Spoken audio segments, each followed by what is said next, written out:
பொருளாதாரத்தில் ஆசீர்வாதமே இல்லைங்க. எப்பவும் கடன் கடன் கடன், எப்பவும் வீட்டுக்குள்ளே பண பிரச்சனை, இதுக்கு என்ன செய்ய அதுக்கு என்ன செய்ய, பண தேவைகள், ஒரு ஆசீர்வாதமே இல்லை அப்படின்ற சூழ்நிலை நிறைய குடும்பங்கள் அப்படி தத்தளிக்கிறது. முக்கியமாக கடன் பாரம், கடன் பிரச்சனை நிறைய பேருடைய தூக்கத்தை கெடுத்து விட்டது, சந்தோஷத்தை குலைத்து அதனால் ஒரு அவமானம். கடன் கொடுத்தவங்க அவமானப்படுத்துகிறாங்க, கேவலப்படுத்துகிறாங்க. நிறைய குடும்பங்கள் தற்கொலை பண்ணி மறிக்கிறாங்க. கடன் பிரச்சனையினால் நெருக்கப்படுவதனால சிறு பிள்ளைகளையெல்லாம் விஷம் வைத்து கொன்று கணவனை மனைவி தற்கொலை பண்ணி இந்த கடன் பிரச்சனையோடு வாழ முடியாது அப்படின்னு சொல்லி நிறைய மரணங்கள் கேள்விப்பட்டு கொண்டே இருக்கிறோம். அப்போ கடன் பிரச்சனை என்பது ஒரு பெரிய பிரச்சனை. நிறைய பேருடைய தூக்கத்தை கெடுத்து விடுகிறது, பெரிய பாதிப்பை குடும்பங்களுக்குள்ளே உண்டாக்குகிறது. நான் சொன்ன உங்களுடைய வாழ்க்கையில் இருக்கிற கடன், பேங்கு கடன், மனுஷர்கிட்ட வாங்கின கடன், அப்புறம் கந்து வட்டி கடன், இப்போ மீட்டர் வட்டின்றாங்களாம். மீட்டர் போடுற மாதிரி ஓடிக்கிட்டே இருக்குமா, 1 மணி நேரத்துக்கு ஒருக்கா வட்டி ஏறிக்கிட்டே இருக்குமா. இந்த மாதிரிலாம் அந்த உலகத்தில் நடக்குது. இந்த மக்கள்கிட்ட வட்டி வாங்கி, அநியாய வட்டி வாங்கி, அதனால் பெரிய பணக்காரனாய் வாழ்ந்து கொண்டு இருக்கிற ஆட்களும் நிறைய இருக்கிறாங்க. இது மாதிரி பாதிப்புக்குள்ளாகி மன வருத்தத்தோடு இருக்கிறவங்க நிறைய பேருக்கு கடன் வாங்கிட்டு திருப்பி கொடுக்கணுன்ற எண்ணமே இருக்காது. மேலும் மேலும் கடன் வாங்கிட்டே இருப்பாங்க. நம்ம கடனை திருப்பி கொடுக்கணும், கடன் இல்லாத ஒரு வாழ்க்கை வாழணும் அப்படின்ற சிந்தையே சிலருக்கு இருக்காது. துன்மார்க்கன் கடன் வாங்கியும் திரும்ப செலுத்தாதிருக்கிறான் அப்படின்னு பைபிள் சொல்லுது. கடன் வாங்கிட்டு திரும்ப கொடுக்காதவன் யாரா? துன்மார்க்கன்.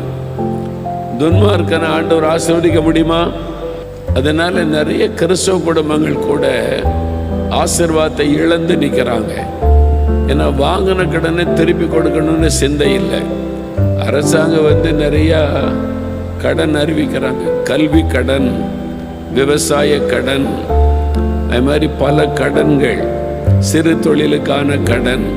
அது அரசாங்கம் உங்களை தூக்கி விடுவதற்கு அந்த நேரம் ஒரு கஷ்டப்படக்கூடாது, நீங்கள் போய் அநியாய வட்டியில் போய் விழுந்து உங்களுடைய வாழ்க்கை அழிஞ்சிடக்கூடாதுன்னு சொல்லி அரசாங்கம் மக்கள் மேலே கவனம் செலுத்தி வட்டி இல்லாத கடன் கொடுக்குறாங்க, குறைஞ்ச வட்டியில் கடன் கொடுக்குறாங்க. ஆனால் அதை நல்லா வாங்கிட்டு கொஞ்சம் கொஞ்சமாக திருப்பி செலுத்த சொல்கிறாங்க. வாங்கும்போது என்ன தீர்மானம்? அரசாங்கத்திட்ட கடன் வாங்கினா 1 வருஷத்தில் கடனை தள்ளுபடி பண்ணிடுவாங்க, திருப்பி கொடுக்க தேவையில்லை. இந்த சிந்தையோட கடன் வாங்குறவங்க நிறைய பேர். எப்போ வாங்கின கடனை திருப்பி கொடுக்க வேண்டாம், அரசாங்கம் தள்ளுபடி பண்ணிடுவாங்கன்ற ஒரு உணர்வோட கடன் வாங்கினா நீங்கள் துன்மார்க்கமான பாவத்தை செய்கிறீங்கன்னு அர்த்தம். முதல்ல இதெல்லாம் உணர்ந்து கொள்ளணும் தேவ பிள்ளைகள். உலக மக்களை போல நம்ம நடந்து கொள்ளக்கூடாது. உலக மக்கள் தான் அப்படி யாரையாவது ஏமாற்றலாம், கடனை திருப்பி கொடுக்க வேண்டியதில்லைன்னு சிந்தையோடு இருப்பாங்க. ஆனால் கர்த்தருடைய பிள்ளைகள், இயேசுவை அறிந்தவங்க அப்படி இருக்கக்கூடாது. கடனை திருப்பி செலுத்தணும், இந்த சிந்தை நமக்குள்ளே இருக்கணும். கடன் இல்லாத ஒரு வாழ்க்கை வாழணும் அப்படின்னு ஒரு சிந்தையும் நமக்கு வேணும். இப்போது எங்களுக்கு கடனே இல்லைங்க, யாருக்கிட்டே நாங்கள் கடன் வாங்கலை. நாங்கள் வாங்குகிற எங்களுடைய உழைப்புக்கு ஏற்ற வருமானம் இருக்குது, சம்பளம் வருது, அதுக்குள்ளே தான் நாங்கள் வாழுகிறோம். கடனே இல்லை. கடன் இல்லாத ஒரு ஆசீர்வாதமான வாழ்க்கையை கர்த்தர் தந்திருக்கிறார். அப்படி சொல்கிறவங்க இருந்தால் கை வைத்துங்க, எளிமை நில்லுங்க, மற்றவங்க எல்லாம் பார்க்கட்டும். கடன் இல்லாமல் வாழ முடியும் என்பதை மற்றவங்க பார்க்கணும். ஏன்னா நிறைய பேருடைய மைண்ட் செட்டே என்னென்னா, அரசாங்கமே கடன் வாங்குது, அமெரிக்காவே கடன் வாங்குது, அப்போ நம்ம என்ன அப்படின்னு சிந்தை, தவறான சிந்தை. நமக்கு மாடல் அமெரிக்காவோ இந்திய அரசாங்கமோ அல்ல, நமக்கு மாடல் இயேசு கிறிஸ்து தான். அல்லேலூயா. அப்போ கடன் இல்லாமல் வாழ முடியுமா அப்படின்னு நிறைய பேர் கேள்வி. இவ்வளோ பேர் இருக்கிறாங்க. இந்த கூட்டத்துக்குள்ளேயே கடன் இல்லாமல் வாழ்கிறவங்க இவ்வளோ பேர் இருக்கிறாங்க. இவங்களுக்காக எல்லாரும் கரம் தட்டுங்க. ஆமென். கடன் இல்லாமல் வாழ்கிற நீங்கள் பாக்கியவான்கள், பாக்கியவரிகள். அப்போ கடன் இல்லாமல் வாழ முடியும், கடன் வாங்காமல் வாழ முடியும். முதல்ல அதை மனதில் கொள்ளணும்.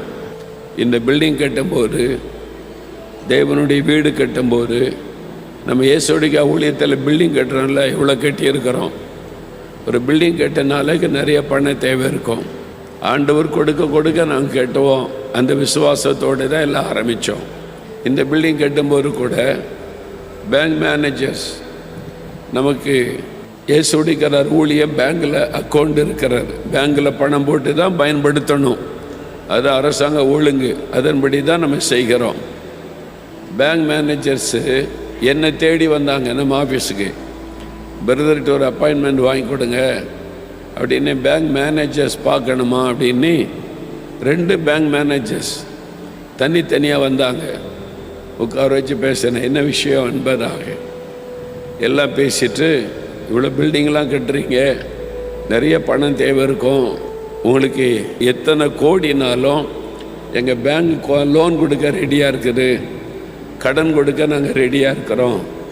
ஏன்னா உங்கள் அக்கௌண்ட் எல்லாம் பெர்ஃபெக்ட், நீங்கள் கணக்கு வழக்கில் ரொம்ப சுத்தமாக இருக்கிறீங்க, உங்களை நம்பி எவ்வளோ வேணாலும் கடன் கொடுக்கலாம், மேலே ஆஃபீஸர்ஸ் கூட ரெடியாக இருக்கிறாங்க, எத்தனை கோடி உங்களுக்கு கடன் வேணும் அப்படின்னு கேட்டாங்க.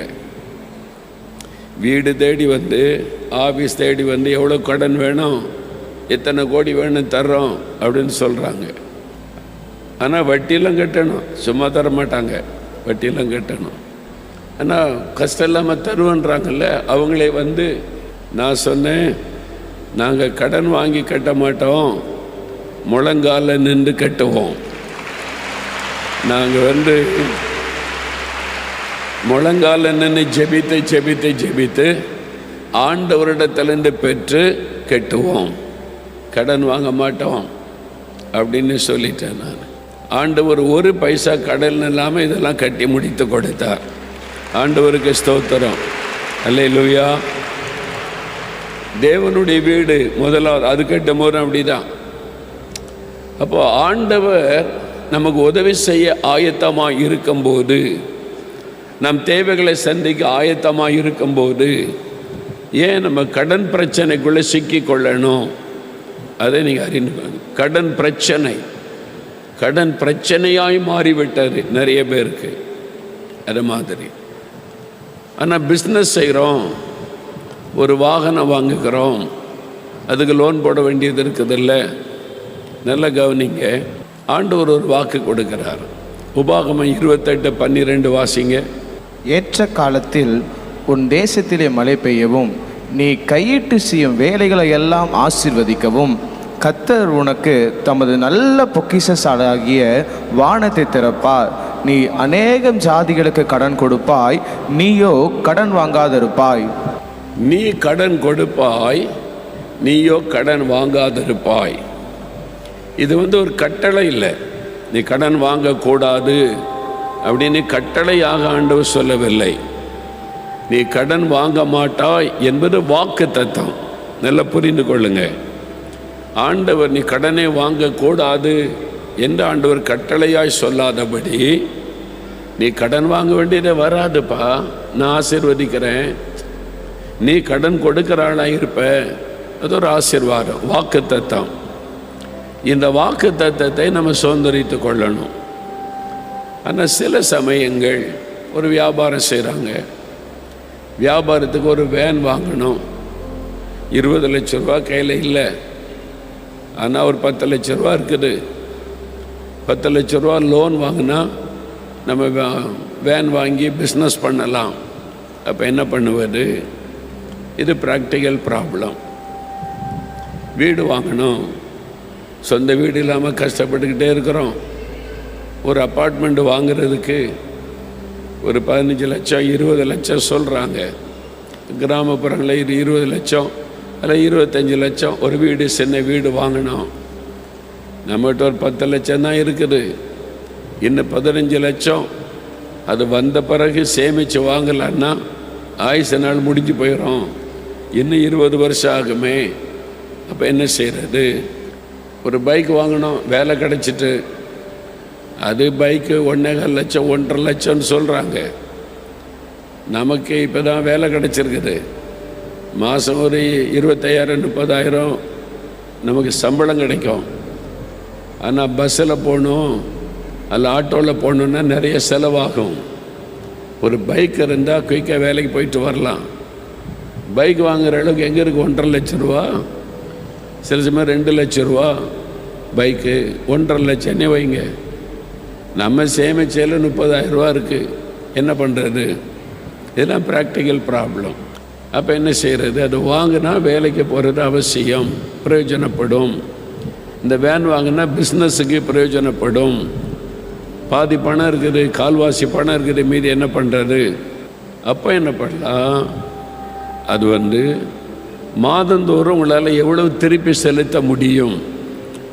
கடன் பேங்குக்கு போனால் அதான் கேட்பாங்க. சரி, பைக்குக்கு லோன் தர்றோம், மாதம் எவ்வளோ திருப்பி கொடுப்பீங்க? நான் ஒரு 25,000 ரூபா சம்பளம் வாங்குகிறேன், 5,000 ரூபா திருப்பி தர முடியும். ஓகே, உங்களுக்கு லோன் தர்றோம், கரெக்டாக மாதம் 5,000 ரூபா கட்டிடுங்க. அப்படின்னா மீதிக்கு லோன் தருவாங்க.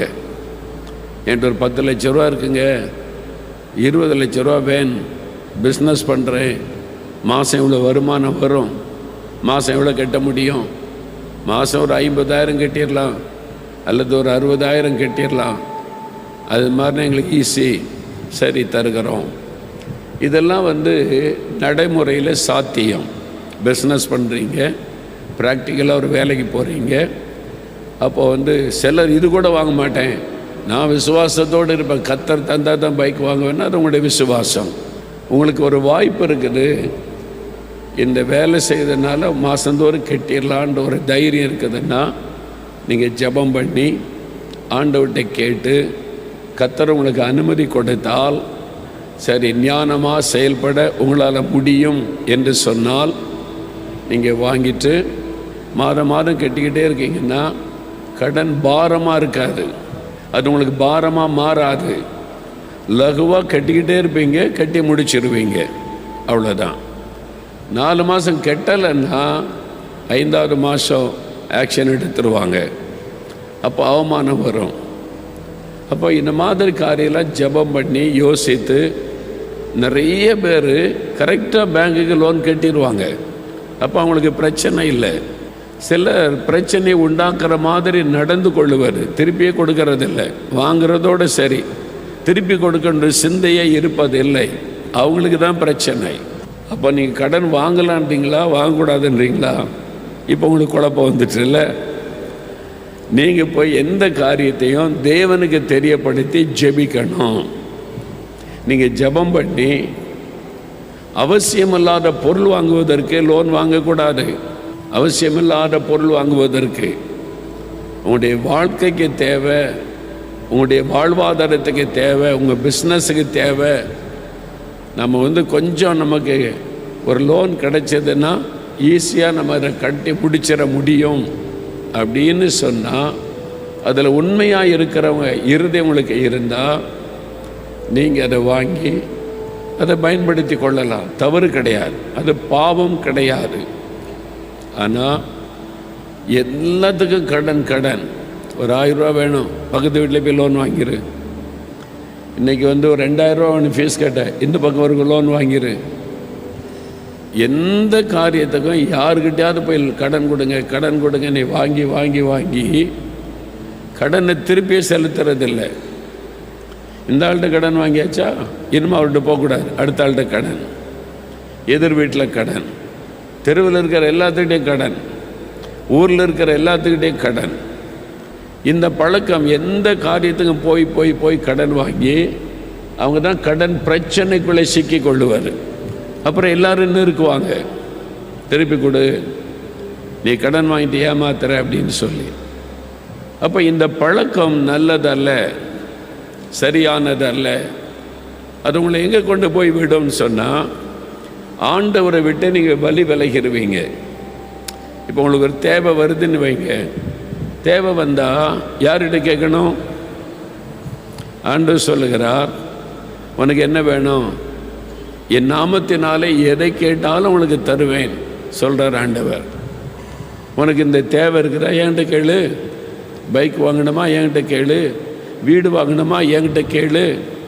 உனக்கு ஒரு இந்த தேவை இருக்குதா என்கிட்ட கேளு. பிள்ளைகளுடைய படிப்புக்கு பணம் தேவை இருக்கு என்கிட்ட கேளு. என் நாமத்தினால் எதை கேட்டாலும் தருவேன்னு சொல்கிறார்ல, நீங்கள் அவர்கிட்ட தானே கேட்கணும்.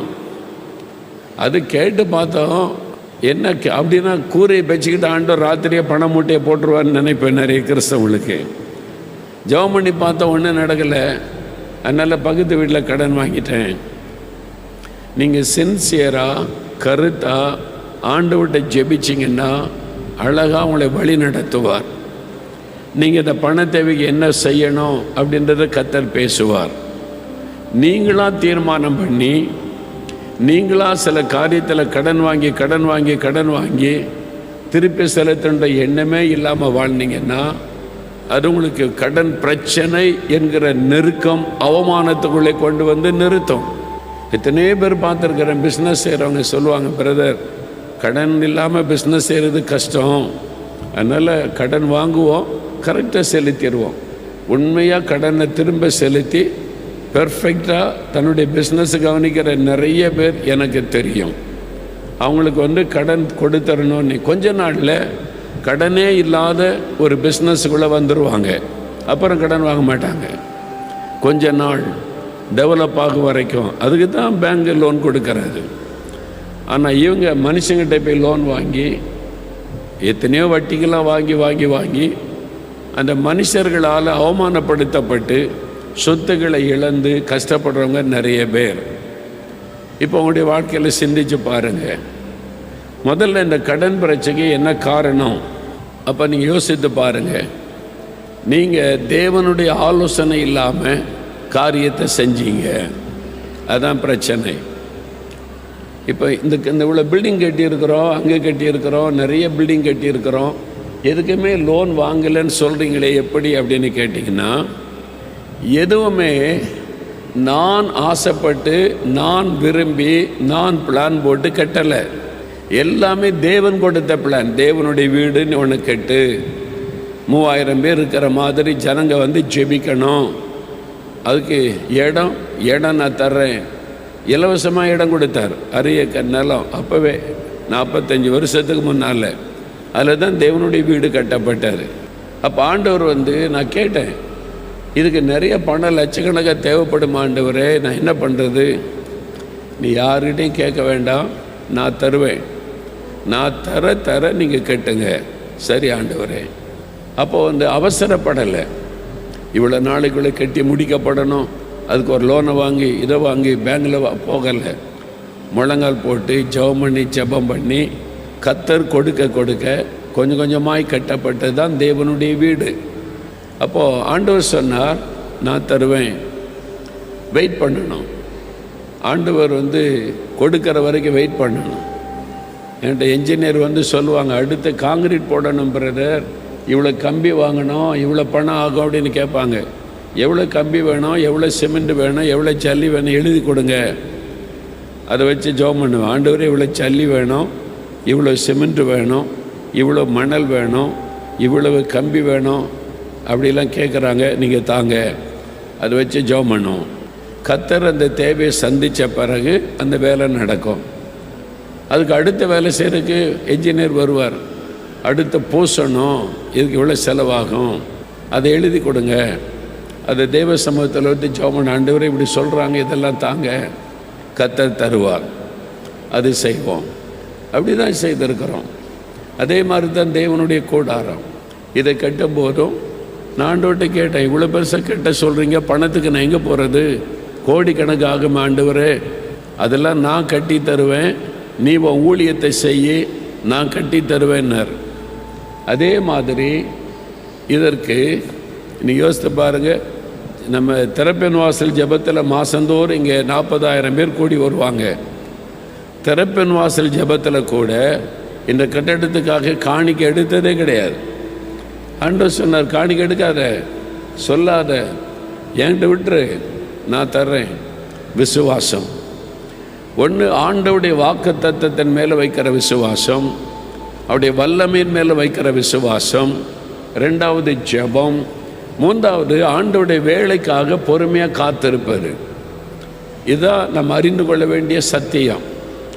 நிறைய பேர் அதை செய்யாதபடினால்தான் கடன் பிரச்சனை என்கிறதுக்குள்ளே சிக்கி கொள்ளுகிறோம். மீள முடியலை. கட்டி முடிக்கிறதுக்குள்ளே கட்டடத்தை விற்க வேண்டிய நிலைமை, வீட்டுக்குள்ளே குடியேறதுக்கு முன்னால் வீட்டை விற்க வேண்டிய நிலைமை. அதுக்கு நம்ம தான் காரணம், ஆண்டவர் கிடையாது. அப்போ நீங்கள் தயவு செய்து இதெல்லாம் புரிந்து கொண்டு ஆண்டவரோடு இணைந்து வாழ்கிற வாழ்க்கைக்குள்ளே நீங்கள் வரணும். வியாபாரம் நீங்களும் ஆண்டவர் சேர்ந்து செய்கிற பிஸ்னஸாக இருக்கணும். வேலை நீங்களும் ஆண்டவர் சேர்ந்து செய்கிற வேலையாக இருக்கணும். அப்போ ஆண்டவர் உதவி செய்வார். கடன் வாங்கினவன் கடன் கொடுத்தவனுக்கு அடிமையாக இருக்கிறான். கடன் பிரச்சனை இருக்கு, அது ஒரு அடிமைத்தனத்தை கொண்டு வருகிறார். நீங்கள் ஒரு ஆள்கிட்ட கடன் வாங்கிட்டேன்னு வைங்க, அவனை பார்த்தாலே ஒரு பயம்தானே. அவன் வந்து மிரட்டுவான், அவன் வந்து பயமுறுத்துவான், அவமானப்படுத்துவான். நீங்கள் எதிர்த்தெல்லாம் பேச முடியாது. கடன் என்கிற அடிமைத்தனம் நிறைய பேருடைய வாழ்க்கையில் இந்த பாதிப்பு இருக்குது. உங்களுக்கு ஒரு விடுதலை தேவை. இயேசு ஆசீர்வதிக்கிறவர், அவர் ஐஸ்வர்யத்தை தருகிறவர், நம் தேவைகளை சந்திக்கிறவர், இந்த கடன் பிரச்சனை விடுதலை தருகிறவர். கடன் பிரச்சனையில் சிக்கிற இந்த மக்களுக்கு ஆண்டவர் விடுதலை கொடுத்த சம்பவங்கள் வேதத்தில் எழுதப்பட்டிருக்கிறாரு. இன்னைக்கு உங்களுக்கு என்ன கடன் பிரச்சனை? பிள்ளைகளை படிக்க வைக்க கடன் வாங்கிட்டேன், ஒரு ஆஸ்பத்திரி செலவுக்கு கடன் ஆகிவிட்டாரு, திருமண காரியத்தை கடன் ஆயிட்டு, சிலர் நியாயமான காரியத்துக்கு செலவு பண்ணி கடன் ஆயிட்டு, சிலர் ஊதாரித்தனமாக செலவு பண்ணி, ஆடம்பரமாக செலவு பண்ணி, வரவுக்கு ஏற்றபடி செலவு பண்ணாமல் கடன் வாங்கி வீணா செலவு பண்ணி இன்னைக்கு கடன் பிரச்சனை. எனக்கு விடுதலை வேணும். ஜெபம் பண்ணுங்க. ஆண்டவரிடத்தில் ஒரு நிமிஷம் முழங்கால் போடுங்க. ஆண்டவரிடத்தில் கேளுங்க, ஒரு வார்த்தை சொல்லுங்க, எனக்கு இதுல விடுதலை வேணும். குறிப்பா கேளுங்க. இப்போ நான் உங்களோட இணைந்து ஜெபிக்க போறேன். இயேசு உங்களுடைய ஜெபத்தை கேட்கிறார். அவருடைய பிரசன்னம் உங்களுடைய வீட்டுக்குள்ள நீங்க இருக்கிற இடத்தில் வந்திருக்கிறாரு. தகப்பனே, அருமையான உங்களுடைய பிள்ளைகளுடைய விடுதலைக்காக ஜெபிக்கிறேன். மெய்யாகவே விடுதலை ஆவீர்கள் என்று வாக்கு கொடுத்தீரே. இதோ இந்த பிள்ளைகளுடைய விடுதலைக்காக ஜெபிக்கிறேன். கடன் பிரச்சனை, ஆண்டவரே விடுதலை வேணுமே, இத்தனை வருஷமா தொடர்ந்து வருகிறேன், இந்த மாதமாவது எங்களுக்கு ஒரு விடுதலை தாங்க. இந்த கலங்கி நிற்கிற பிள்ளைகளை பாரும், உதவி செய்யுங்க, அற்புதம் செய்யுங்க, உங்களுடைய ஐஸ்வர்யத்தினால் ஆசீர்வதிங்க. அந்த கடன் பிரச்சனை விடுதலை இயேசுவின் நாமத்தில் உண்டாகட்டும். இந்த முதல் ஒரு ஆசீர்வாதம் வரட்டும். இந்த இக்கட்டில் இந்த விடுதலை கொடுங்க, இந்த வேதனையில் இந்த விடுதலை கொடுங்க, இந்த பாரத்தை உள்ளத்தை விட்டு மாற்றி விடுதலை கொடுங்க. இந்த குடும்பத்தையே விடுதலையாக்கி ஆசீர்வதிங்க. ஒரு விடுதலையின் சந்தோஷமுடைய வாழ்க்கையில வரட்டும். நீர் வாக்கு கொடுத்தபடி மெய்யாகவே விடுதலை ஆவீர்கள் என்று சொன்னீரேன். இந்த மாதம் அவருடைய விடுதலையை கண்டு மகிழ்ந்து களிகூறும்படி இயேசு கிறிஸ்துவின் நாமத்தில் ஒவ்வொருவருக்கு அற்புதம் நடக்கட்டும். ஒவ்வொரு குடும்பத்திலும் அற்புதம் நடக்கட்டும். இன்று முதல் இந்த விடுதலையின் சந்தோஷத்தை அவங்க அனுபவிக்கட்டும். நீ தொட்டதற்காய் ஸ்தோத்திரம், விடுதலை கொடுத்து விட்டதற்காய் ஸ்தோத்திரம், ஸ்தோத்திரம், ஸ்தோத்திரம். தகப்பனே, உம்முடைய அன்பை நினைத்து உம்மை துதிக்கிறோம். நீர் எவ்வளவாய் உம்முடைய பிள்ளைகளை நேசித்து தொட்டு கொடுத்த விடுதலைக்காய் ஸ்தோத்திரம், ஸ்தோத்திரம் என்று உம்மை துதிக்கிறேன். இந்த முதல் நல்ல ஒரு சந்தோஷத்தையும் மன மகிழ்ச்சியும் அவர்கள் உணரும்படிக்கு செய்யும். ஒரு விடுதலின் சந்தோஷம் எப்போது அவருடைய வாழ்க்கையில நிலைத்திருக்கட்டும். இயேசு கிறிஸ்துவின் நாமத்தில் ஜெபிக்கிறேன் பிதாவே. ஆமேன், ஆமேன்.